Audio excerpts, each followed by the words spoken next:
How to bet live on bet365 in-play betting guide. Now, live betting is basically the process of betting on a certain game while it is currently happening. And if you want to learn how you can live bet on bet365, first of all, launch the bet365 app and make sure that you're signed into your account.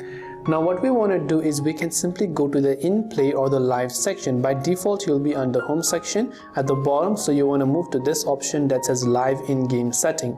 Now over here you can simply choose a sport that are currently happening. So you can see a couple of sports that are currently in play right now. So once you select a certain sport and you select a certain market, you want to simply browse the list and you can available in-play betting markets. Right now, you can, once you're inside a certain game, you can just add it to your bet slip, which means to tap the odds of your chosen market to add it to your bet slip. Then you have to simply open the bet slip and enter your stake amount, and once you confirm your selection, you want to tap on the place bet option.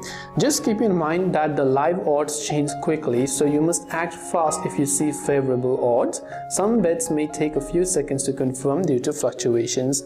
I hope that this video helped you. If you have got any further questions, feel free to leave them down below, and as always, thanks for watching till the very end of this tutorial, and see you soon in our next video.